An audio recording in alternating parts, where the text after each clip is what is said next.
Hey guys, so beginning with the hair, this is just a lot of backcombing and a lot of hairspray. I was going for disheveled, but my hair is rigidly straight, so I did my best. The fingernails are a nod to Max Schreck, Gary Oldman, and Chris Sarandon in that order. These are gels professionally done in a salon. Probably the most important accessory if you're doing vampire makeup, the fangs. These are Scarecrow custom fit fangs. I have a review of them on my blog if you'd like to take a look, dustyohunter.com. All of the products that I'm going to be working with here are creams. The complete list will be in the description of the video as well as on the blog. When I'm working like this, I tend to mix colors, jump from product to product a lot depending on what's within reach and what I'm in the mood for. You can see what I'm doing here is adding a lot of color, a contour to the inner part of the socket and the brow bone. I add a lot of depth all around the eyes with cool browns, rusty reds, burnt yellows before I move on to the foundation, which is just MAC's Face and Body in white. I'm applying this with a Beauty Blender type sponge by MAC, actually letting the sponge soak up the product and then kind of pressing it and rolling it into the skin. I really like Face and Body for the skin-like look that it has, and this is just one of my favorite ways to apply it. I wanted to leave the beard here to show you that you can actually work with liquid foundation around facial hair. It just takes a little bit of practice. Moving on to the body now. And any extra spots, any pigmented areas or spots that I may have, I cover with MAC's Full Coverage Foundation in white and a large fluffy powder brush. This one is by Estee Lauder. The next step is contour. I wanted this to really look gaunt, almost malnourished. So there's a lot of dark contour in the hollows of the cheeks, on the forehead, of course, the jawline, collarbone, and neck area as well. Darkening the brows next, and then adding just a touch of powder to matte down the skin. This is Studio Fix in white by MAC and a powder puff.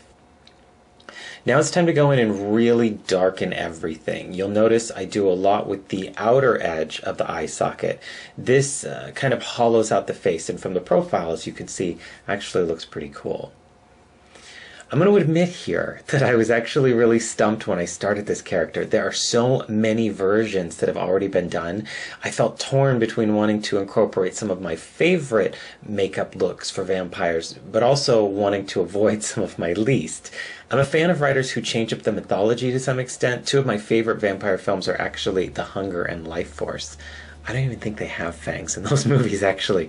I also asked a friend while I was doing my research, a friend who used to work in a funeral home, all about all the things that happen to your body after you die. It was interesting stuff, but I was still lost. I ended up asking Jay for some input because I was obviously overthinking the situation. He brought up two films, Ultraviolet and Daybreakers. In both those movies, vampirism is like a virus. It's some twisted, violent kind of extreme anemia. Working with that concept, he actually helped me direct the look of this character with dark sunken eyes and yellowish bruising around the sockets. It's something that I don't know if I would have otherwise considered, but I really love the way that it looks. Now using MAC's Brow Set in Beguile to fill in the brows and the beard. Light dusting of translucent powder over the eyes to set the makeup. The lips were quickly blotted out with white makeup, and then the inner rim and outer corners were smudged with a dark burgundy red lipstick. This was Sin by MAC. Make sure you get the lipstick off your fangs. It's important. Final steps here. Don't forget about the hands. I added some color to the nails with some yellow skin corrector by Coastal Scents, and then some more browns and reds were rubbed into the nail bed to make them look old and blood-stained. More white face and body, of course, and dusting of powder before we move on to the contours of the hands. You can see what I'm doing is just working with the natural bone structure to really emphasize the length and try and make these fingers look really gnarled. Of course, it helps if you already have long, bony Madonna fingers like I do. Final steps here are the contacts and the costume. I'll get to that in a second, but before we do, the blood. The blood that I'm using here is Fleet Street Blood Works Drying Blood in Dark. This is probably the best blood product I have ever worked with. It's also one of the most expensive. There will be a review on the blog as well, no surprise. I've actually heard that this blood is what they're using in the second season of American Horror Story. And just the same as the zombie look that I just did recently, this is a very versatile makeup look. You throw on any costume and you've got yourself an interesting character.